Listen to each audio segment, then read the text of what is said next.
when I was working full time for my university in the careers team, I would say that whenever I used to come back home from work, from my office, I always used to just pass out because I used to whenever I used to go to office once or twice a week, I used to work from, let's say, at least 8 in the morning until 9 or 8 o'clock in the evening, and because my office is in central London and I used to be in north, I used to pass out in the tube, and so many times I've missed my stop, and like the tube just like went on and on for, and then dropped me a couple of stops off. And because it used to be so late at night, sometimes I used to wonder whether I can go back, or yeah, I have to order an Uber or something.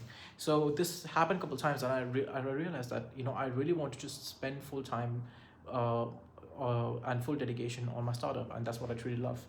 I can't see myself working full time for a corporate company for very long, and that's why I quit my job after 3 months, literally 3 months after joining my full-time job, my first full-time role. When usually people just take a chill pill, they step back, they don't really, because they've just graduated the university, and then you get a full-time job and you think, okay, now I can relax because my life is finally okay, I'm in a stable position, just got a good job, now I can celebrate with my friends. But I would say that wasn't a case with me, because it just became my part of my lifestyle and my routine that I would work on my usual work, which I get on my 9 to 5, and then I'll work on my startup. Like, it just became part of my lifestyle automatically.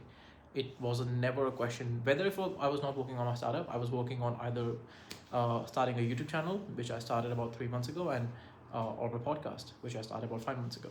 So it just like became part of my lifestyle. I was never really uh, doing just one thing. I always was, doing some couple of side things and then one main thing, and that's like that's just who I am. I don't really understand. Like, sometimes when people just say they are, they're just okay being normal. Like, I understand, I want to be normal as well, but my my standards of being normal are are just not normal. Like, I don't know if that makes sense, but it's it's true. Like, I don't want to just live a mediocre life, because every single day I realize that we're generally very cooked. Like, I don't understand how people are not reacting in a bad way, because I was just recently reading a case study that your retirement age now, let's say you are living and working on normal wage and your normal life, everything in your life is just stable, and you're just not really, you're not really playing things smart. Let's say you buy a house, yeah, okay, you get a full-time job, and then eventually you save up, and then you get a mortgage, and you buy a house, and then eventually you retire. You know how long is it going to take for you to retire? If you buy a house, you're gonna be working until the age of 68. It's not 60 or even 50s anymore, which it used to be back in 1980s.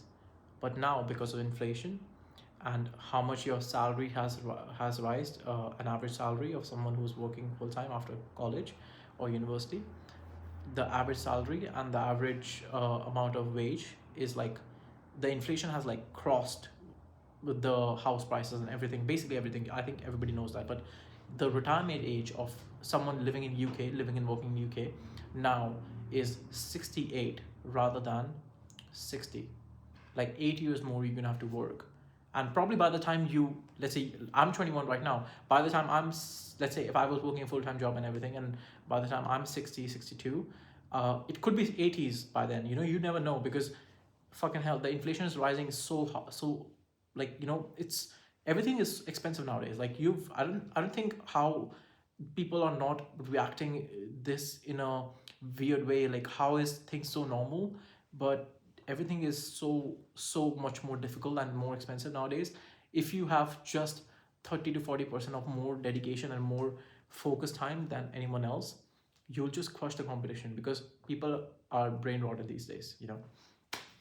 So literally, even though my startup and my idea basically relies on people scrolling on their phone, essentially, if you think it in a broad way, like, I'm helping brands scale using micro influencers through Influencer Connect, and my idea only works when people scroll their phones on Instagram and TikTok. Yet I'm literally promoting right now an idea of you not doing that, because I know it's gonna suck, and you are just going to be stuck in that cycle of, scrolling on the phone, speaking to different people and like getting your dopamine hits. Like literally, it's insane like how addictive it is. So yeah, just control yourself. Don't don't do that. Like, and if you can try to take that risk, please do it, because it's just as difficult to do the hard thing nowadays than it is to do the easy thing. So in this context, the easy thing is to get a job. The hard thing is to build your own startup. So I would say, if you can, build your own startup, because getting venture funding and getting like a viable idea, getting into an incubator and getting some funding is like equally as difficult as getting a full-time job now. And even when you get a full-time job, you're going to get fucked over. Basically, you're going to have to work for like 60, 70 years. But when you get a startup and you can sell that startup, you can retire essentially. At least like, I'm not saying you can retire in $5 million, because again, inflation is rocketing. Like, you can't even retire in $5 million, but you, at least you'll know what you're doing and you'll have a better shot than other people. So it's all about competition nowadays. Like, for you to win, other people have to lose. It's just a life now. So I wish you all the best, and just make sure that you're taking that risk. It's worth it. All right, take care.